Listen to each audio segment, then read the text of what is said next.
Hello, good afternoon, good morning, everyone. Live from my living room today. I thought I'm not gonna give you a virtual background. How are you guys doing? I'm doing okay. I hope you do too. Hi, Dawn. Hello, I hope you missed me.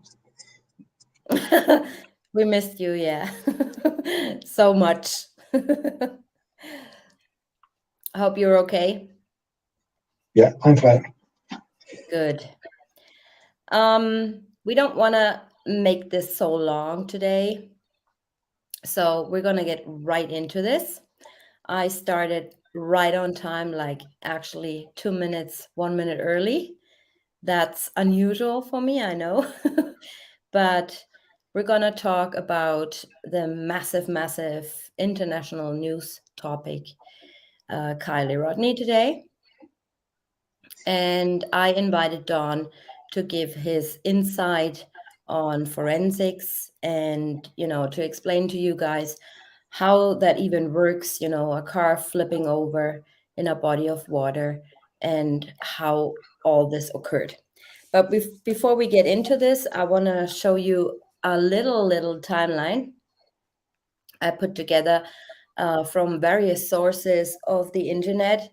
I'm only on that case like for the last week or two. I follow everything for longer, but like myself, investigating into this just since this week. So I'm gonna go off camera and share my screen with you. I prepared something. And I need you guys' advice as well because I think I found something um, important and I have not seen anyone talking about this, not that I know of. I could be wrong, but let's just see. Alrighty. So we're gonna start off with a little timeline of events. This is Kylie to the right, obviously. So on August the 5th, when all of this occurred at 6:08 p.m., about 6 hours before she disappeared, Kylie visited a business in Truckee, California. She was wearing green Dickies pants and a black spaghetti strap bodysuit. She was wearing a black grommet belt and black Vans shoes. Authorities released a surveillance image of her from the day she vanished. So, all they give us is a still shot of the surveillance footage. They don't give us the whole surveillance footage so that we could see, who she was with, who she was talking to, did she have her phone with her, stuff like that. But you do see that she is wearing a bodysuit. Her hip is visible here. I would have thought this is gray, but they say it's green. All right. At 8 p.m., Kylie, who had graduated early from high school, attends an end of summer party near the Prosser family campground in Tahoe National Park. She was driving her silver SUV.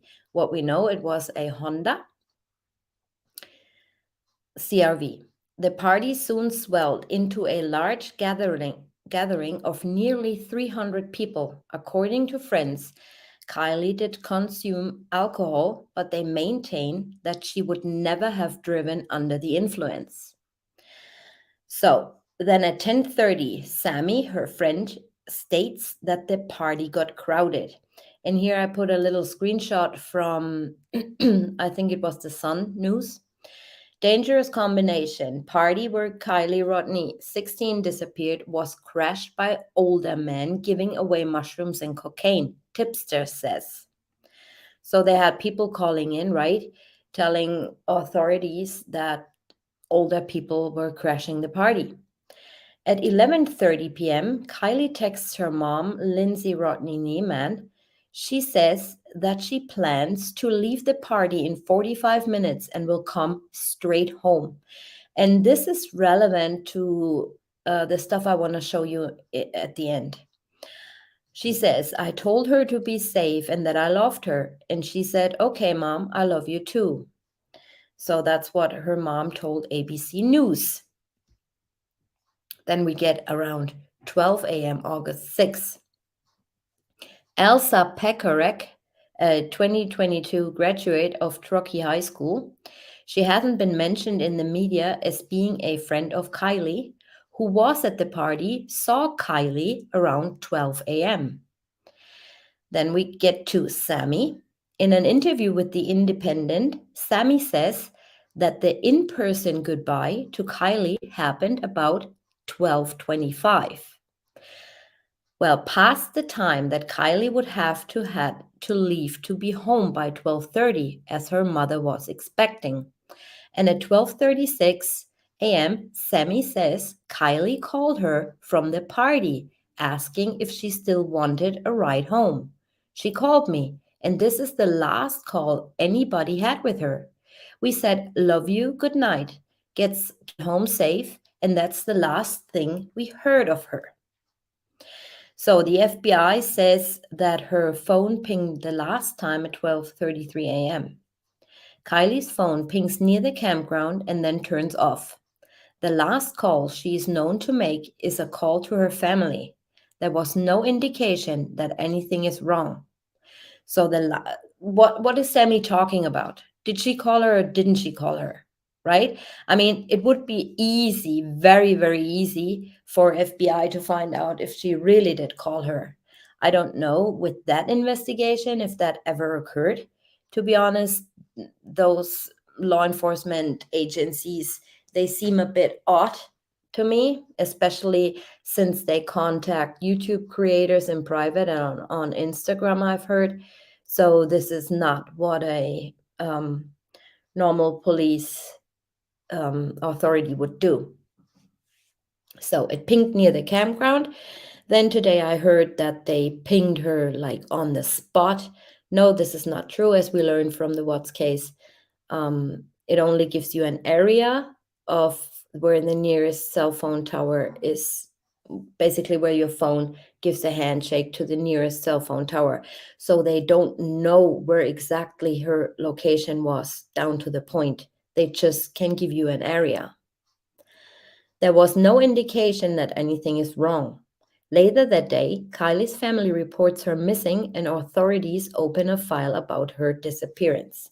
And then 3 minutes later, after Kylie's phone was already off, Sammy receives a call from Kylie, which I don't believe ever happened. But we should know when this comes out, right? So Magdalene Larsen, Max, often referred in the media as Kylie's best friend, says she was at the party for only about 10 minutes before leaving with her boyfriend. She says many older guys were approaching her, demanding that she smoke weed with them, so she left. And then I put that little screenshot in again. So more than one person are saying that the party was crashed by older people and that they were giving out mushrooms, cocaine, and stuff, and so on. So that morning, August the 6th at 8 a.m., Kylie's mother woke up not knowing where her daughter was. She checked Kylie's phone location and it stated her last location was at the Prosser campground. She called Kylie's best friend, who said the best friend, left the party early and they were supposed to meet at a Starbucks to go camping at 9 a.m. Kylie's friends went to the Prosser campground and did not find Kylie or her car. So they went back and they did not find her phone either, right? So the mom checks what location it was and it gives her the Prosser campground. This is when her phone stopped pinging or stopped working. Then the same day at 9 a.m., Kylie's friends and mother wait at Starbucks in Truckee, hoping Kylie would arrive for their scheduled camping trip, but Kylie does not show up. Kylie's mother calls the police to file a missing persons report.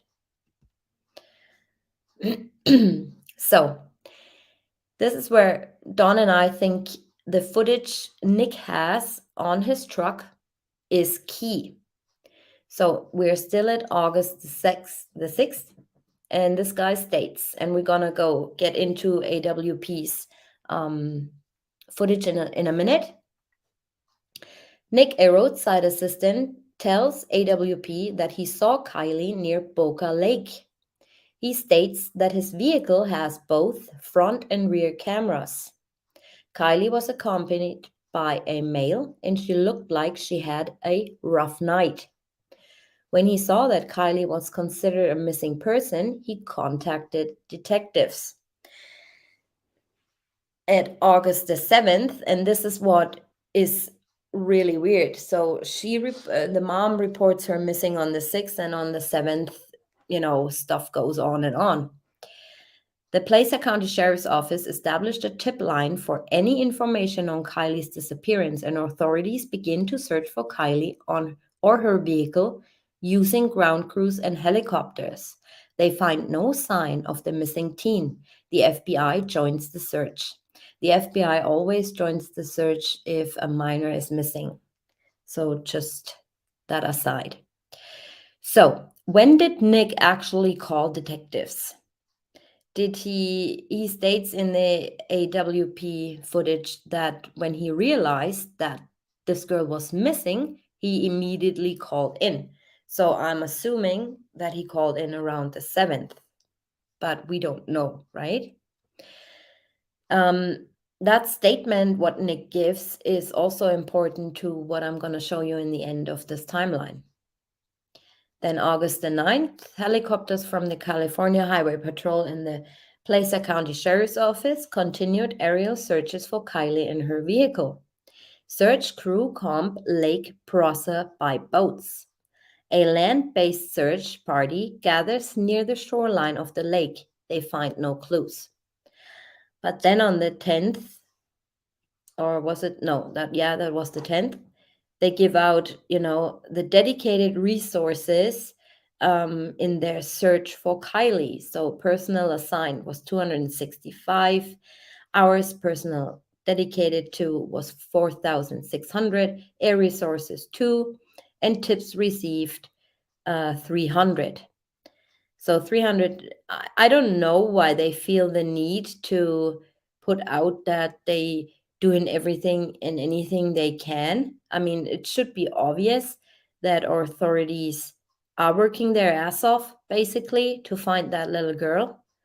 I don't see the need in putting in how many man hours and how many people are involved in the search. So I don't know. August the 10th, this is when they release the still shot of Kylie being at the truck stop. According to a release from the Placer County Sheriff's Office, the search has now swelled to 265 personnel from the California Highway Patrol, FBI, the Department of Homeland Security, the Truckee Police Department, and sheriff's offices from several counties. And they were still not able to find that girl. 5 days after Kylie's disappearance, authorities have received 300 tips and have expended more than 4,600 personal hours in the attempt to find her. And then on the 11th, I put that on purpose here so you can see that after those tips got in on the 10th, they received the tip of older men giving away mushrooms and cocaine. And this is where you see the party goers. I don't know if that's the crowd of older. It looks like all kids to me, but I don't know if they're mixed up.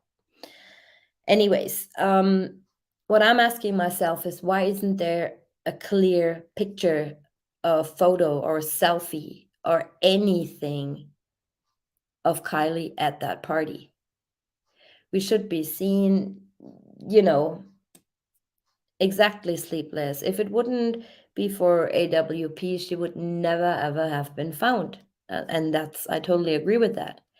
But what I gotta ask that, youngsters or, even us in our 40s and 50s, we take selfies and post them all the time. especially if something's going on or you want to show something to your family or to your friends, right?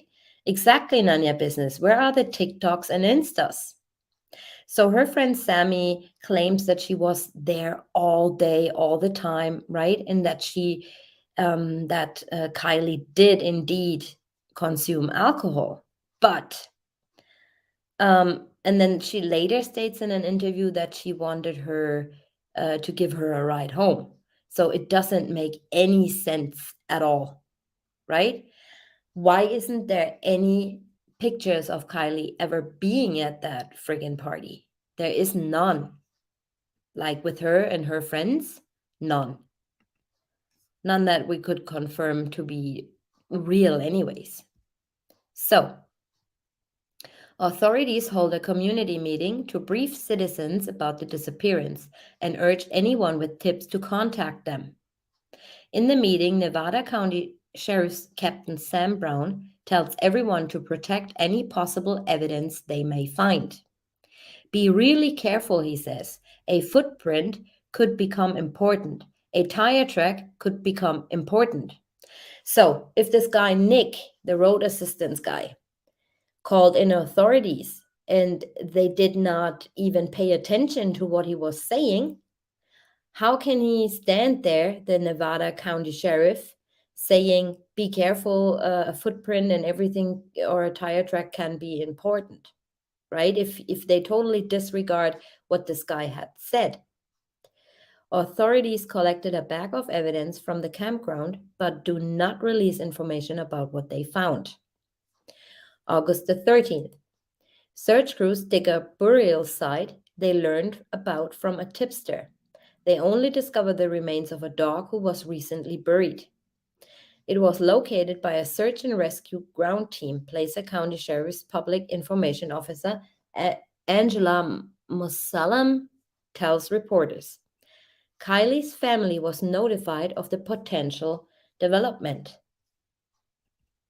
So, they say she had a bodysuit on. Then they say she lent from a friend a dark gray sweater. Now they're coming out with this white pink sweater. Authorities uncover a video that shows Rodney wearing a white sweatshirt with pink lettering reading Odd Future. They release a photo of a similar sweatshirt. So, what video? Was it video from somewhere or was it video from that day? This is, what I want to know. This is what I want to know. Where do they have, and why wasn't it released? Why, if that was video of actual footage from that party, why wasn't it released? Or at least a still released. We have nothing. See, and they don't want to give us that because they release a photo of a similar sweatshirt. So they cannot even show us Kylie in that sweatshirt, let alone what video they have. So then we get to her friend Sammy. Sammy Smith, 18, per The Sun, said that Kylie was telling her mom she was going to be the designated driver because that's how she was going out to the party, giving an alibi so that her mom didn't freak out and say, I want you come home earlier. Smith said Kylie planned on getting drunk and getting effed up. I asked her earlier on in the night if she could take me home, but she was in no fit state to drive. She had asked her mom for a later curfew. She was going to text her mom saying she couldn't find her friend, which is why she'd be home late. I don't think she ever sent that text. How does she know? So this is the statement she gives to The Sun. Sammy Smith has given a lot of media interviews. It's a little surprising, isn't it? The law enforcement hasn't told her not to. Sammy's version of events gives the impression she was with Kylie more or less off and on all night before she disappeared. In one interview on the All American Dream Chaser YouTube channel, Sammy said, I was with her throughout the entire party. We were trading drinks, we were sharing drinks. We went to her car to charge her phone, and we were talking about random stuff. And long pause. It's kind of hard to remember, and so long pause. Or no, we were talking about her texting her mom and her charging her phone and stuff. We had a few other friends in the car and then decided to go back to the party. I had asked her for a ride home when we were in the car because my ride was leaving and I wanted to stay at the party longer. And so then we ended up splitting up at the party because I went to find another ride. When we got back into the party after leaving the car so that we could long pause. Sorry, my mind is inaudible and the interviewer talks over her.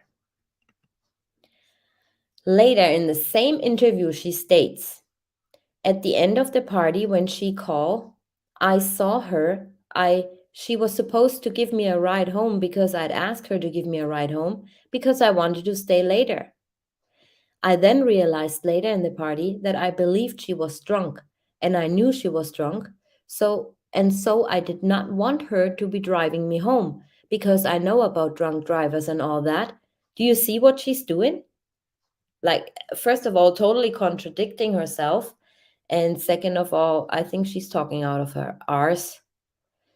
And I figured she would be staying there or she would find a ride home, especially if my friend is drunk. I wouldn't leave her at a party with older men crushing it, right? You would stay with your friend. Ride home because she's a smart girl. I found her as I was leaving the party. I was making sure to find her to tell her that I had another ride home and that I loved her and I wanted to say bye for her to have fun at the party. And then when I left the party, we were pretty much on 89 with my ride, and she called me, and I was in the car in the passenger seat. Too much information, girl. And she was like, hey, where are you? Do you still need a ride home? And I was like, no, I'm okay. Like, I'm in the car right now. I'm like getting driven home now. I'm driving home, she wanted to say. But Kylie did not have a set ride home. And I was under the impression that she'd either sleep there or find another ride home. It was not known that anybody was going to give her a ride home. She was not, when she called me, she was not in a car. I could hear the party and many people talking in the background. So what do you guys think? This is just friggin' ridiculous. Absolutely ridiculous. So she gives information leading us or the viewer of this YouTube channel or who else is watching um, in a totally different direction. She gives little clues like, oh, and by the way, oh, she wasn't in a car or anything. She was at the party because I knew I could hear the party in the background, right? Total fabrication, if you ask me. In an interview with The Independent, Sammy says that the in-person goodbye to Kylie happened at about 12:25, well past the time that Kylie would have to leave the be home at 12:30, as her mother was expecting. And at 12:36 a.m., Sammy says Kylie called her from the party, asking if she still wanted a ride home. So if she, in fact, did say goodbye in person, why would Kylie ever call her again, asking her, where are you and do you still need a ride home? No, what I believe occurred was that Sammy just left her friend and effing off with some other people, right? All right, and this is where I need um your expertise, you guys. I think I found something. Oh, Mitch. Hi, Mitch. Oh yeah, very sad day. It's 9/11 today, isn't it? Very sad day. Lies, exactly, none of your business. Now, look at this. This is what we all saw. right? This is the Prosser Creek Reservoir. And this is where the party happened, right here. What the news tell you, though, is that they found her vehicle here, 2,000 feet or 560 meters from the party campground, right? And this comes from the Daily Mail. And this was all over the internet. So cops searched here, right? And they did not find her vehicle. And the whole YouTube community was wondering, if it was only 14 feet deep in water, why didn't they see it? I think they searched in the wrong area, right? They did not search the whole Prosser Creek Reservoir. They searched the most possible location close to that party ground, which was here. Easy accessible, somebody could have driven into the creek. But what the news give you as a location that Kylie's Honda was found is wrong. Wrong. It was found elsewhere. Kylie's Honda was found here. And this is the location where we see her authorities and AWP pulling her car out. This here. The news tell you it's here, but it's not here. It's over there. Look at this. This is the location where they pulled her car out.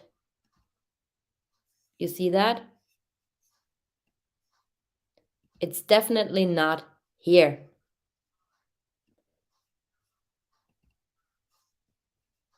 You see that creek, the reservoir goes over there. And this is the spot where it is. See? So, not true. This was not where Kylie's car was found. It was found over here. So now, let's take a look at this map. So this is Kylie's family home, and the family, as far as I know, they run a little motel or hotel in their home, right? So it's 12 miles away from the Prosser family campground where that party occurred. So now I have to share a different screen.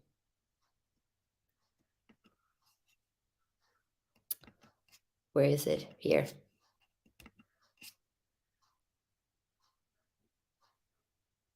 Exactly, Belle. She wasn't found there. Hold on, I'll show you. And this is where I think this guy, Nick, AWP interviewed in the beginning of their little documentary, comes into play. So Kylie's house was somewhere over there, right? The party was happening here. Her car was found here, right? We've seen authorities pulling her out. So she texts her mom or calls her mom saying, I'm on my way home in 45 minutes. Yeah. How the hell would she end up over there if her house is in this direction? It makes no sense. Why would she drive over there? I don't understand. The closest or the shortest way to go home is straight down here and not all the way over to here. So what the hell did she do over here? And this is where I believe this guy is right, but we still do not have any footage. At least it's not been released. So this guy, Nick, tells us he saw Kylie with a male in this area, in Boca, right? At the Boca, here in this area, where the Boca lake or reservoir is. So in AWP shows us the location. It's Stampede Meadows Road. So in this area, all right?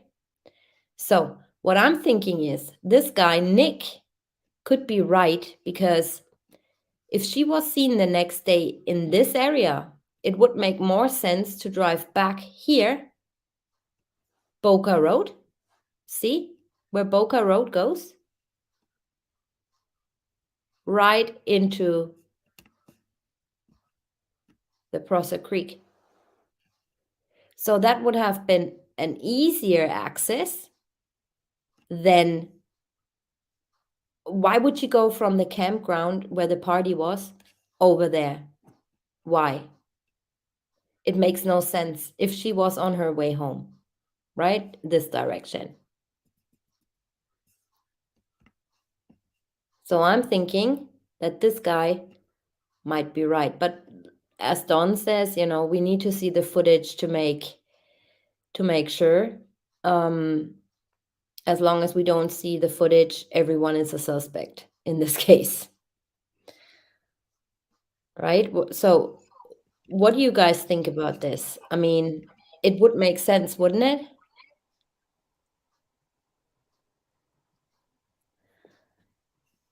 It's, I believe you're wrong about the location. It's below the green and red waypoints. Do you mean the location where they pulled her car out? Or do you mean the location where she was supposedly seen by Nick?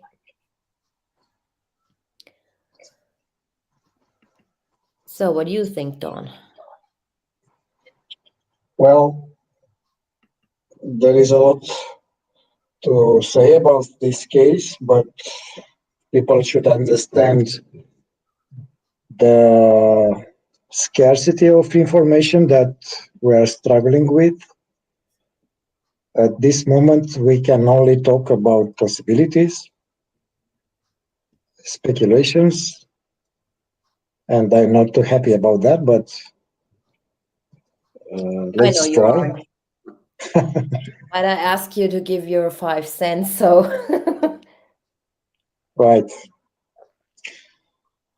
Well, I decided to offer you a chance to have a look inside my brain and find out how I'm thinking when I'm dealing with something new. I found out about this case from Tanya, and my process of thought was that, as usual, that the first rule I follow is everybody is a suspect until they are cleared with an alibi, a strong alibi. right. I think in So this case, to be honest, you know, what's the holdup? You know, even though they're waiting for toxicology reports, they can still say cause of death is drowning, for example, right? You don't need to have toxicology reports ready to give a cause or a preliminary cause of death. Would you agree with that? I tend to think that the law enforcement is trying to gather a little bit more information to be able to answer the questions from the reporters. But let's get a little bit into this case. Let's have a look at the bigger picture. First of all, why this case seems so important? In my opinion, because the media decided it is important, not because Right. there are thousands of cases happening every month in the United States. Why did they choose this one? Well, as you already know, probably, the case has similar characteristics that happened in the past. It is about a female, it is white, it is blonde, has the proper age for media coverage. In my opinion, it is not something out of the ordinary, something spectacular. And I'm expecting to find out who the suspects are, and even to find out about some arrests. Well, then I thought about when Tanya was presenting, I was thinking about the testimonies of people involved. Her friend, her friend wanted her 2 minutes of fame and Oh was yeah, all over the place. Yeah, she inserted herself. I don't yeah. think she knows nothing. I don't think she doesn't know anything. She is not relevant to the case. The only person relevant to the case so far is the AAA guy, Nick, and Yeah. I'm expecting with great interest to see the footage that he pretends to have. He said that his truck has a front camera and a back camera for his own protection, and he usually is parking the truck in such a way that the cameras can record what he does to that Alicia, car. send it to me. Sorry, Don. Alicia, send it to me, please. Because I took a screenshot of the AWP.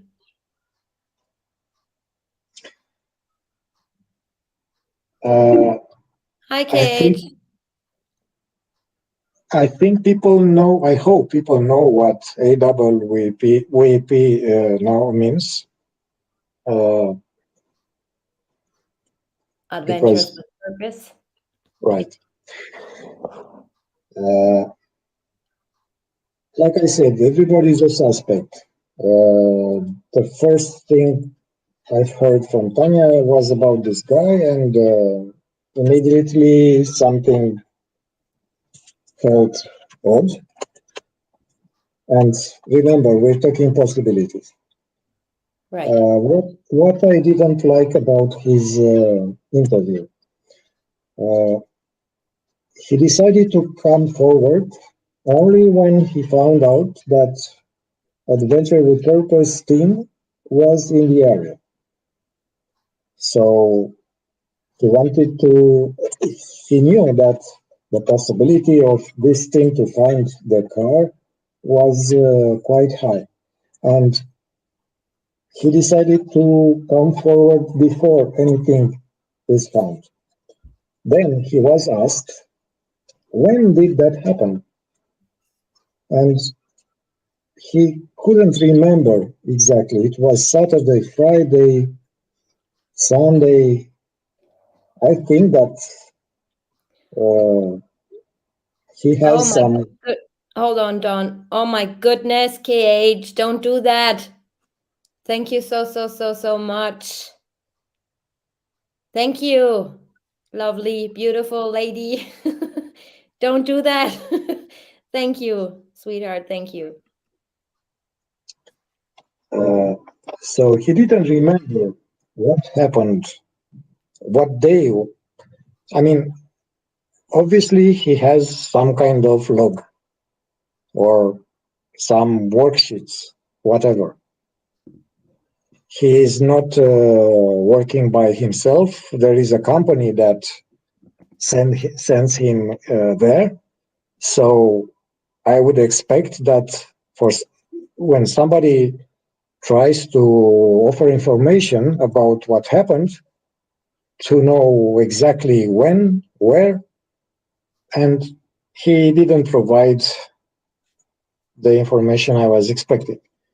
Anyway, like I said, let's wait and see that footage that he pretends to have, and let's see if the female on that footage is Kylie indeed, Kylie.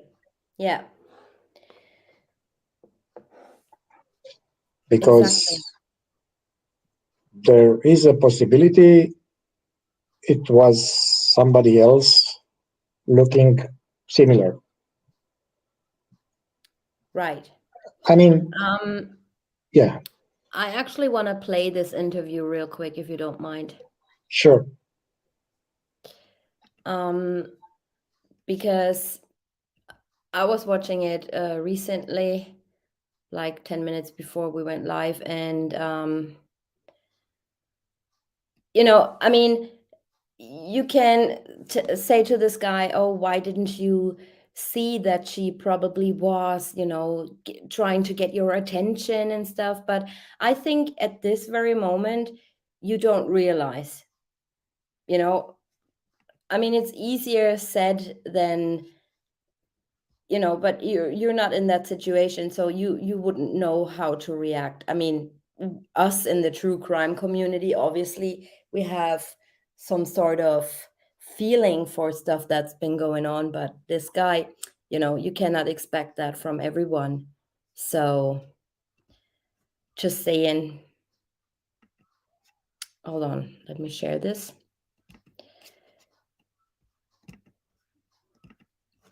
So they said we can share, right? So I'm gonna share just that interview for now. And I think I have to mute myself, I think, right? Or it will go.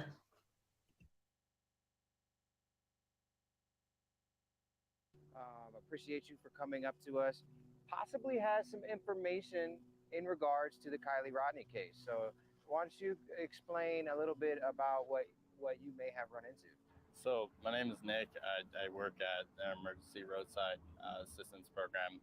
I got a call up in Truckee, Boca, for a battery call. So pretty much that means that the vehicle can't start. So I went en route up there, found the vehicle. At the time, I didn't realize that this was a situation until later on. But Let me stop you right there. You said you went to Boca, yes, sir. so over near Boca Lake. Yes, sir. So not Prosser Lake, Prosser Creek Lake. It's right by Crosser Creek. Yeah, so just north. So you went to Boca. At first, when I went there, I realized after my test that everything was working great on the vehicle. At that point in time, I did notice that she was very hesitant and very skeptical on everything that was going on. She was asking me really weird questions, like in the sense of how do you put on your seatbelt correctly, and okay, and she asked me to show her on how to connect it to her actual belt. After that, she was stating on how she was there all night and she couldn't get her vehicle started due to the fact that now we both realized it was in neutral. She was wearing a sweatshirt, so it looked like she has been there for quite a while. What color was the sweatshirt? It was a gray sweatshirt. Gray sweatshirt. Was it dark gray or light gray? It was light gray. Okay. Yeah.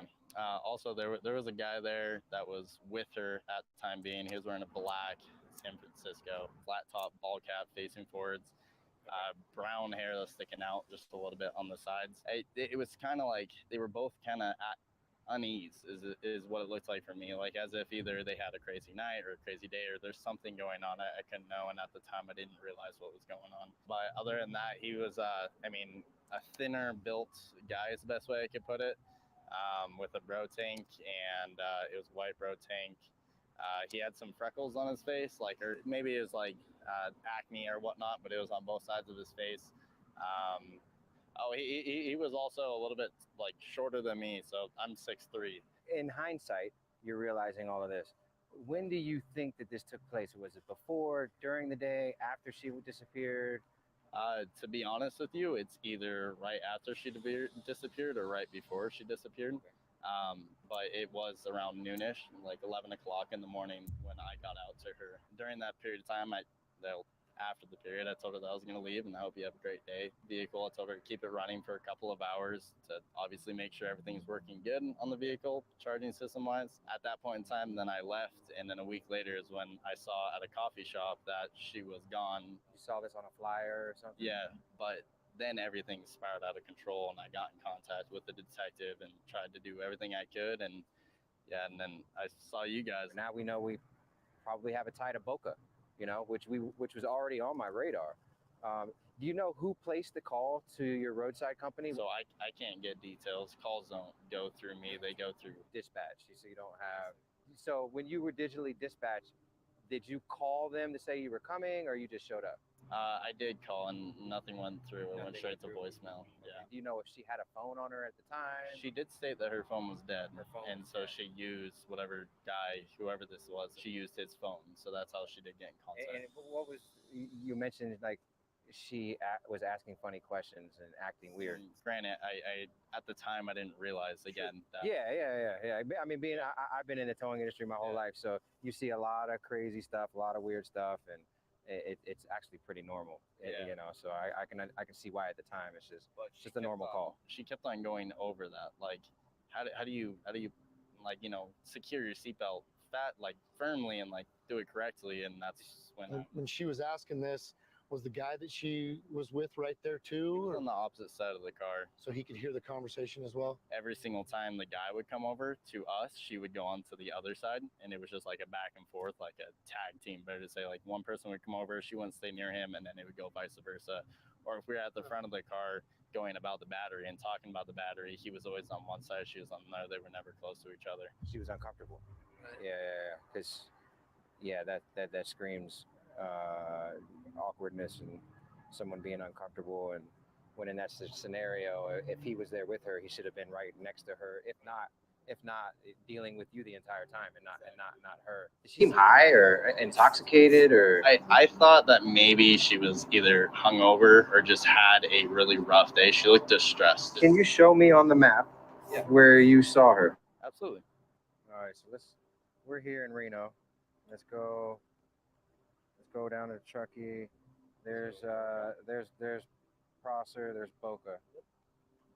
Just drop a pin on the road exactly where you saw her. Well, we're at the right place, right? Boca, you come in, you follow this road down. I think that is the turnout right there. Yeah, this is it. And so right there, how she was coming out this way, So and her front end was facing 894.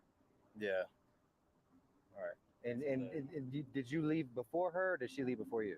I left before her. Was there anybody else around? There was people far back here, yes, but not near her, no. Did you notice anything in particular in her car at all? I mean, besides perfume bottles and actually there was a perfume bottle that was in the center console, and that was all that I recall, to be honest. Did she have anything on her keys at all? I don't remember. Did you say that you guys have cameras that could possibly get some sort of facial recognition on? Yeah, so we do indeed. We have cameras facing front and rear of our vehicles, as well as that we do have audio, so we could pick up audio from inside and outside of the truck. So we did have that, and I'm guaranteed. I mean, my vehicle is facing directly towards hers, and that's how I normally do it for my protection. What's the window you're giving us of when this happened? Either Friday, Saturday, or Sunday, I believe. Because the weekends I usually cover Truckee, and that Friday I also worked in Truckee, so yeah. If you were to make a bet on what day it was, what would you say? I mean, when I was looking back under my GPS, under my phone, where I've been, I was there both Saturday and Sunday, farther into Boca. Everything you just heard unfolded right here where I'm standing. So he cannot really remember what day it was, but it was obviously on that weekend. Based only on this interview, I find him very suspect. Yeah, but why would you think that he's suspect? So he's telling them, and you see, before AWP got involved, police over there were pretty lazy, right? And now they're running errands because this guy spoke out to AWP, stating that he gave them all the information, but they didn't listen, basically, right? Now they have the footage. Why don't we hear anything about it? There are a few things that I don't like. I don't like people that are saying to be honest with you. To be honest, he said twice. It is obvious that you are honest when you are talking to somebody. If you are innocent, then, like I said, he doesn't remember the day. And something else, I would remember if somebody called me for nothing, basically. I mean, the battery was okay. The only thing was the gearbox was in neutral, and you can't start in neutral. For somebody that is the owner of that car, it is almost impossible to forget that. Not to mention to forget about how to lock your seatbelt. But maybe she really wanted help from this guy, and she felt threatened or whatever with this other guy that was there. So she played, basically on time, that she's saying, "Oh, I cannot start my car again." You know what I mean? Kind of like. Yeah, she could go into his truck and close the door. There are so many possibilities. I'm not, like I said, based only on this interview, I'm not buying this game about the male staying on the other side of the car and this kind of play. No, neither do I. It's just me. I'm very skeptic usually. I've seen many things and I'm waiting for the footage.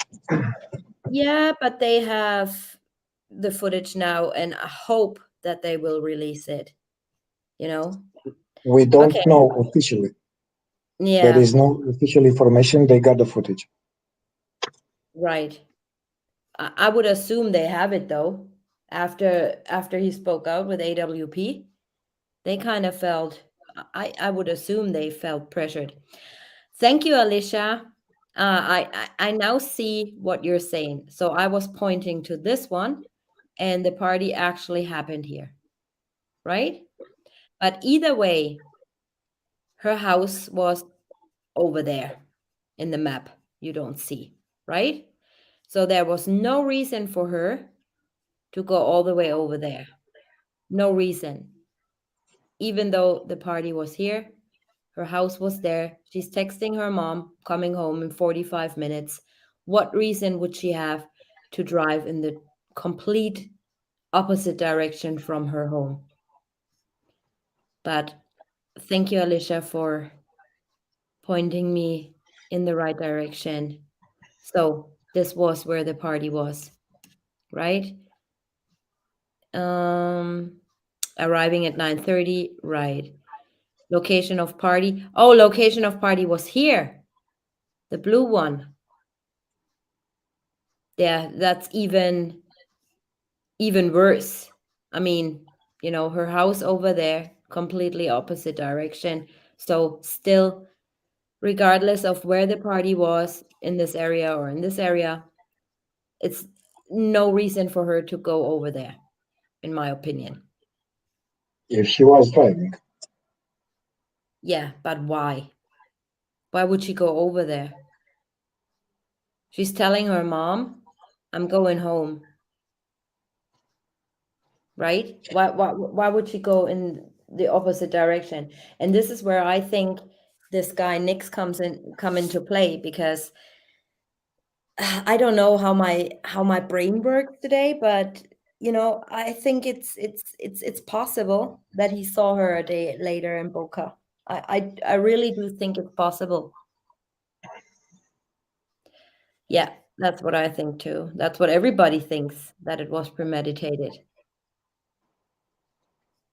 So we're missing very important information like the autopsy report that could establish the exact time of death. Right. Exactly. That is what I was implying by saying that maybe on the footage it is not harder. Right. Yeah, I agree. I agree, KH. But then, you know, yeah, probably a look-alike. So who's the girl he saw? And we only find out when we see the footage, unfortunately. But still, to release a cause of death, they don't need to wait for the toxicology reports. They can say, to calm everybody down and stop the speculations and give the family some rest and peace.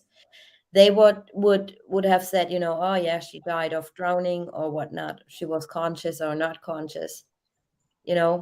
I mean, if she was already dead, then of course she didn't die of drowning. I tend to understand what the strategy of the law enforcement. It's they are not working like YouTube creators to put it, immediately every piece of information that is new. They Right. try to get more information to be more documented, and in case of a press conference, to be able to answer to any question. Right. Okay, you wanted to show us something. Right. I'm gonna remove that. Let me share something with you. Yep.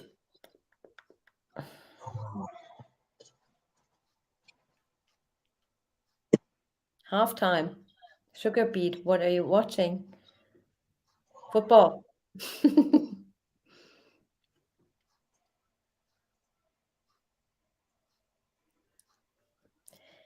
Yeah, this is what many people think, that she was already dead in the vehicle. And I tend to think the same. All right. Did Don, you you're share? on. Okay, You. Tanya pressured me, forced me, I did. Guilty. exploited me. I did. Guilty. Yeah, but don't mind the lack of details of this simulation because I had only one day, in fact, a few hours to Yeah. do it. You only had 24 hours. Yeah, but I didn't stay at home. So what you see is the vehicle in question, the exact model. Honda CRV. Yes, 2013. Mm-hmm. The rear driver side window is halfway open, you see, and the passenger side is fully down, the window. I will. Hold on 1 second. 1 second. Right. I heard today I was watching, I believe it was Staff Girl. And somebody said that it was cold out there at night, and there wouldn't be any reason for her to have windows open or halfway down. Yes, we can see the photo of that party. They are wearing, let's say, clothes for cold weather. Right. Okay. Let's have a look inside the car. This detail is quite relevant for the case, and I will explain you later why. So this simulation will explain my point of view of the dynamics of the sinking of the car. So the car gets near the body of water. The moment the front wheels are touching the water, the car starts slowing down quite rapidly. The friction is much higher than rolling on this hill.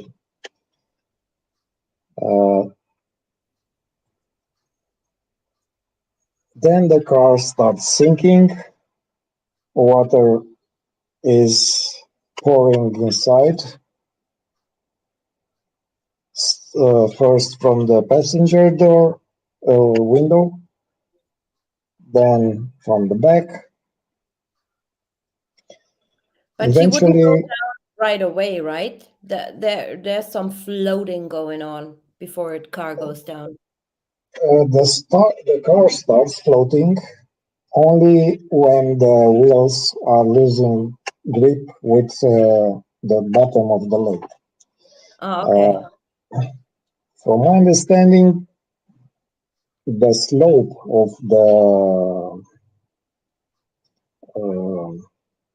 side of the lake is quite high. I mean, there is a small piece of sand, but then the lake starts to go deeper and deeper very fast. So, right after the car is full with water and the entire body of the car is submerged,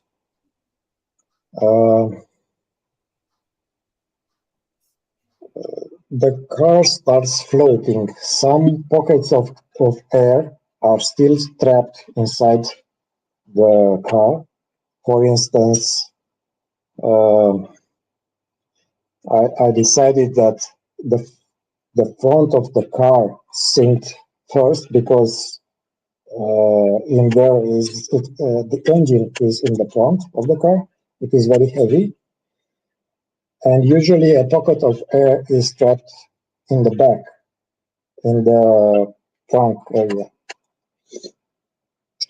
At that moment, when the car starts floating, it can go farther from the shore.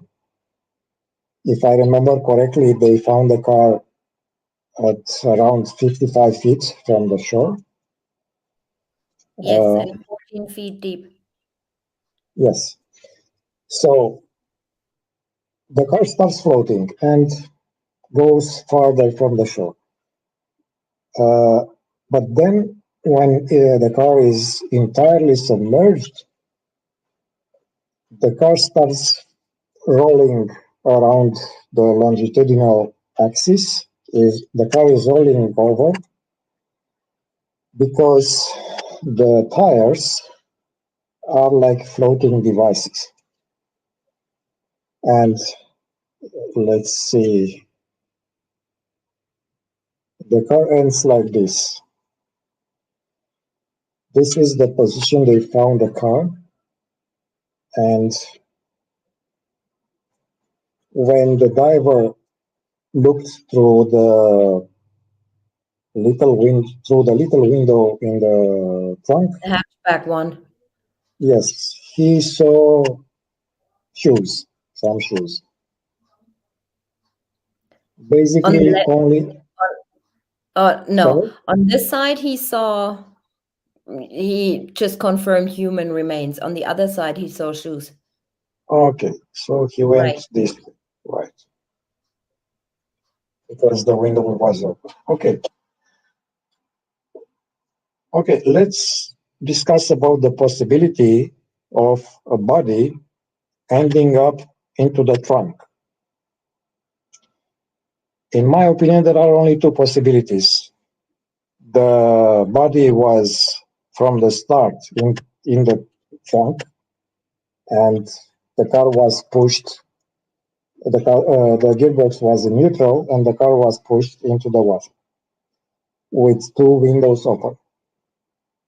I found this scenario the most probable. The other one, the driver was on his seat and without the seatbelt strapped on. And let's say that because the car rolled over, started to flow around in the car, into the cabin, and eventually went to the back of the cabin and slipped inside the trunk. It sounds ridiculous because given the small distance between, like I said, between the headrests on the rear seats and the roof. Sounds ridiculous because it is. Right. I mean, we're talking about 15 centimeters, 6 inches to 8 inches distance. Let's remember the body of water is stagnant. It is not a river that would allow the body to move around too much. So,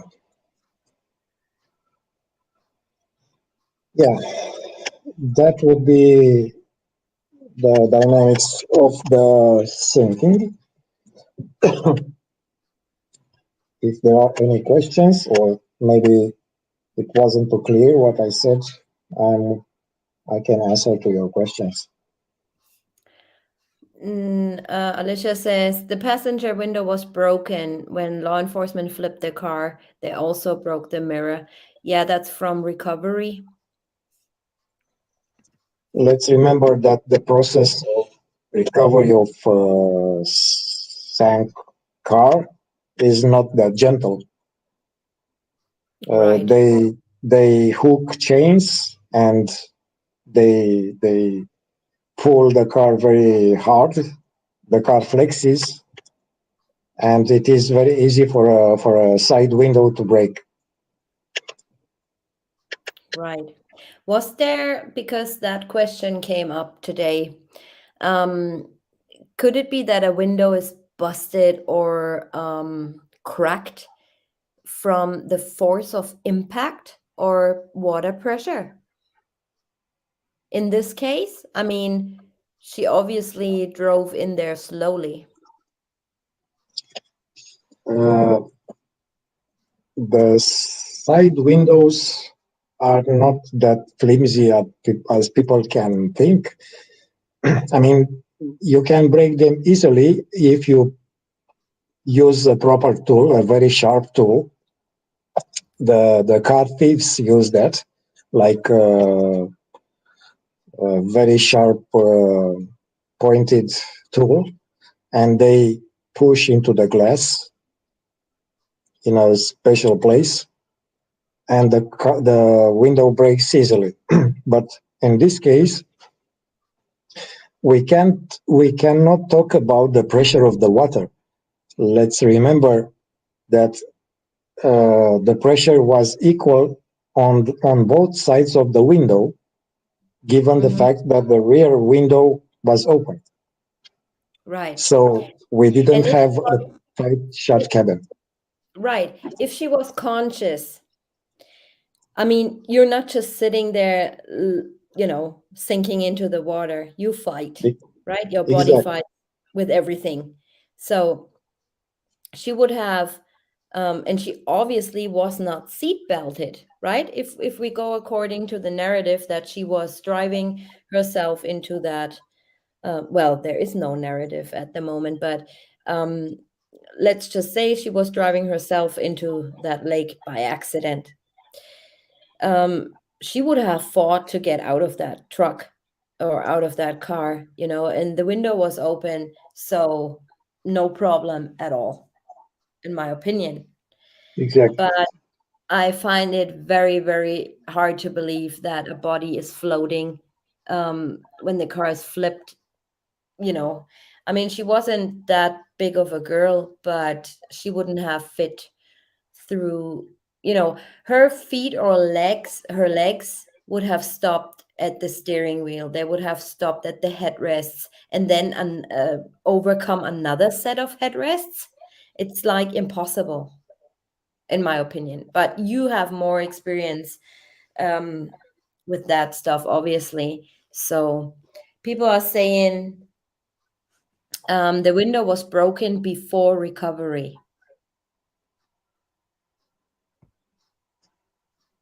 Yeah. How do they know? I don't know. I just see that in AWP's footage. I just see that one window was down and one was halfway down. We can check that again, but this is what he said. Oh, and by the way, what I find, I don't even know how to say. What I find very, very odd is that when grandpa arrives with dad, that he knows what windows were down. Did you guys catch that?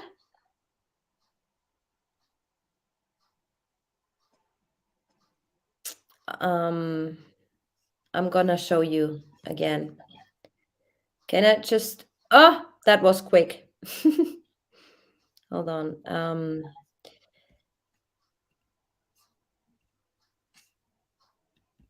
No, this one.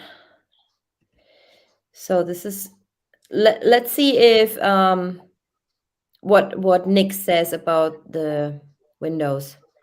Upside down, I'm at the rear of the vehicle now, working my way around towards the driver's side. Over. 10-4. I read you loud and clear. I'm approaching the driver's side window, trying to get a look inside.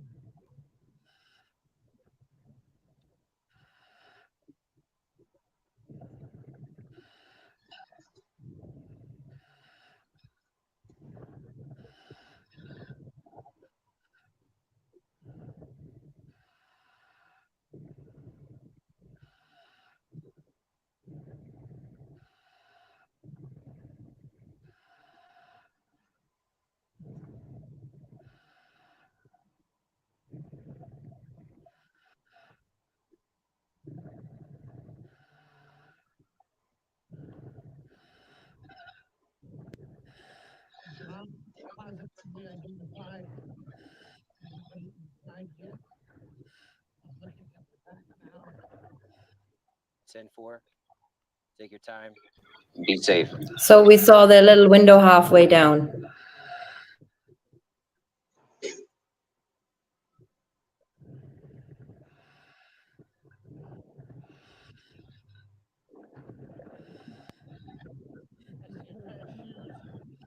The back of the back window. 10-4. I read you loud and clear.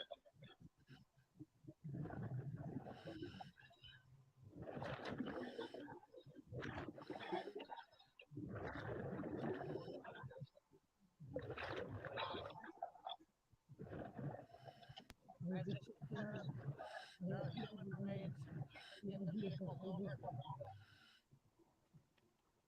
10-4.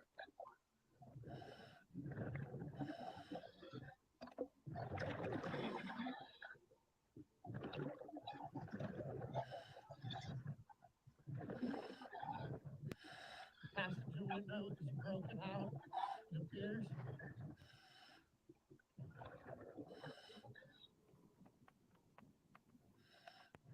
Rear driver's side window is halfway down.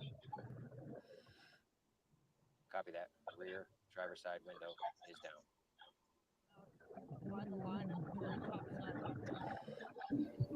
So he says it's broken out, but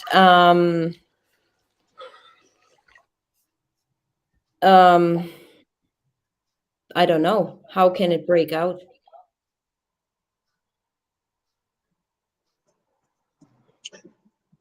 Could be from flipping over. There are many possibilities. Or it, like I said, it was broken before the car was pushed into the lake. Because I don't see any. Let me see. Glass or anything. Anything shattered? Well, it's hard to see, but Let's remember that the car stayed for 2 weeks on oh the water. yeah, right, that's true. Well, here maybe, but that's like little bubbles, but here on the side, yeah, it could be that it was broken out. No doubt about it, but doesn't change the fact that she could have, you know, she could have had enough time to just escape, in my opinion. So now, what I wanted to show you, and please don't judge me. I don't know if I hear that right, but this was something that's odd to me. So now let's listen to this. And in our investigation and coming into this, this is just what we do. We find vehicles underwater. We specialize in it. I don't know what you guys know, and we don't always know the why. We just try to find the where, and that's why I can't relate with whatever you're speaking on right now. The car is upside down, but that's common when a car goes into water because the wheels make it buoyant. And the windows are closed, probably. All the windows except for one. Yes. Which one? So Nick is my diver. Which windows up or down? The what was it? Driver rear. Did you guys hear that? One's halfway down, the other one is all the way down. And I'm not sure who actually says that, if it was Nick or if it is Kylie's granddad, right? So, not sure. I don't know. Take it as you will, but I don't know. I just found that very odd. That why would he say, one is halfway down and the other one is all the way down? So, yeah, no clue. The guy that found Keely's things in the bottom of the lake find the window. Oh, he found it. Okay, all right, that explains it. So the window was definitely broken.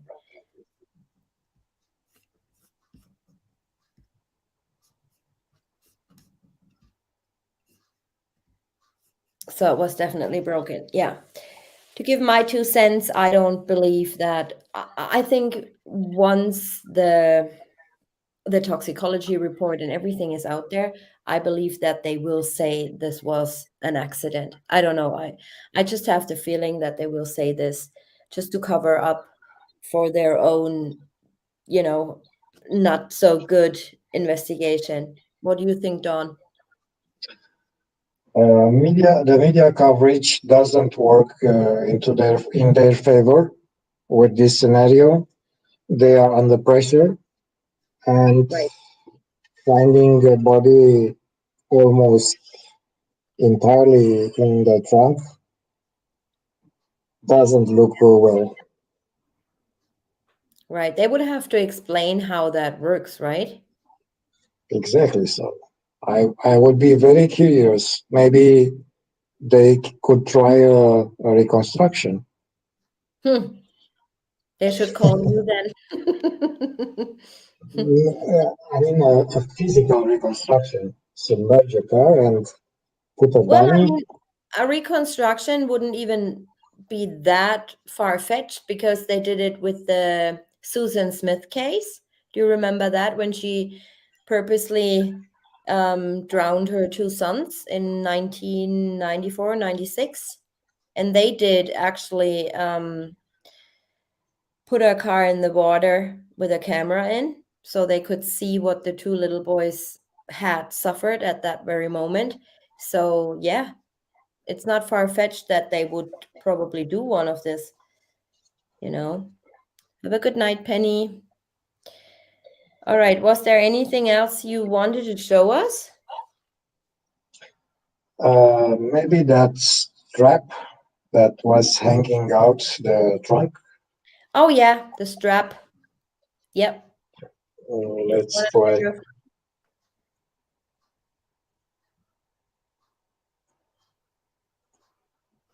Yeah, November is a long time, and how do they even know, you know? Oh, by November we have it. So there are 19 frames when this black strap or whatever is sticking out the rear lid of the trunk is, and we can speculate about it. It is a piece of seat belt. It is the strap used to close the rear door. It is a piece of garment. I don't know.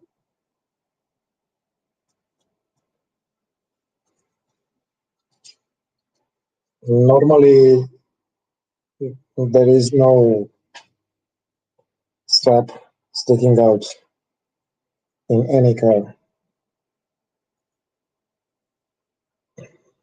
But I cannot give a definitive answer what it is. All right. I can jump in because I saw today True Crime Rocket Science. He made a little video about it, and I think he can debunk that she was strapped in the back or in the hatchback or in the trunk. Do you guys want me to show you what he actually does say? And I'm gonna pull it up. I hope he's not mad at me for showing this, but can someone please put from the mods True Crime Rocket Science link in chat, please? So it's called Foul Play Theory Debunked. I'm not gonna play all the video. I'm just directing you to the right. Oh, where is it? Here. It's called KIELY RODNI Foul Play Theory Debunked. And I'm gonna, so he's showing this, and this makes total sense to me. On Etsy.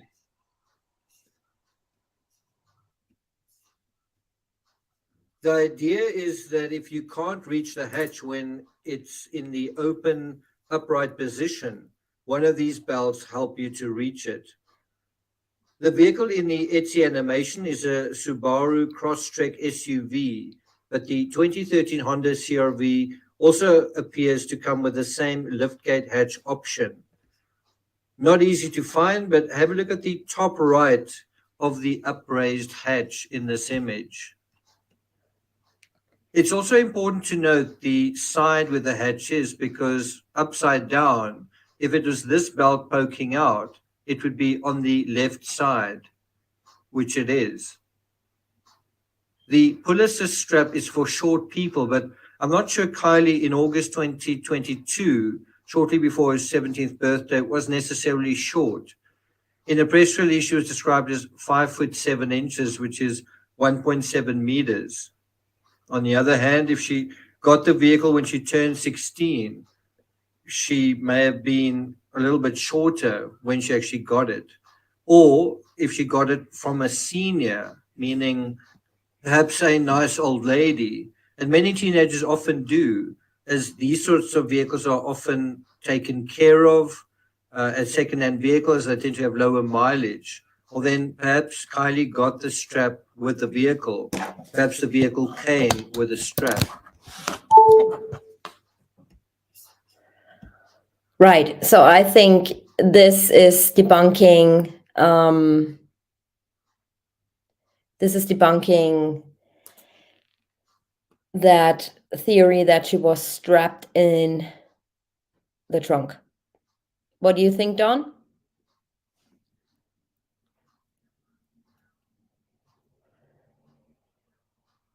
Don is gone. Sorry.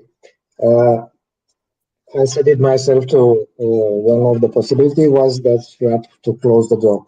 But his title, I don't find his title to be correct. This explanation doesn't debunk the foul play. It only debunks the possibility she was strapped using some kind of belt. Yes, that's true. Let's It does not not remember. debunk foul play. It just does debunk that.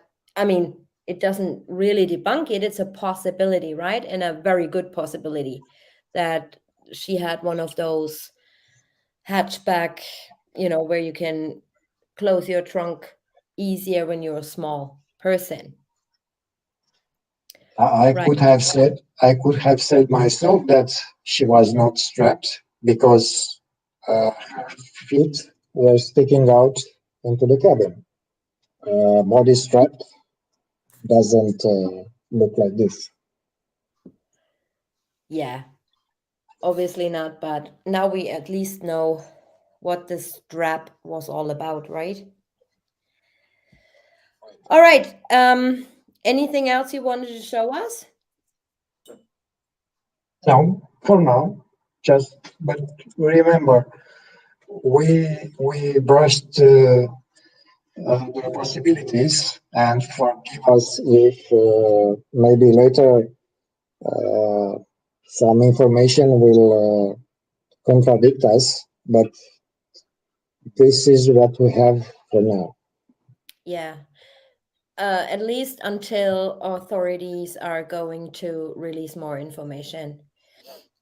Even though we probably have to wait till November 1st, because I think Plunder, she requested some stuff and they told her it's gonna be ready by November 1st or something along those lines. So I think we have to keep speculating through October and see what else we can find. I definitely gonna keep an eye on this case and inform you as soon as I come across something. I'm not much into those conspiracies that are out there. I do believe, with the information we have so far, I do believe that this was foul play and that she was murdered. And I think Don sees it the same way, right? Right.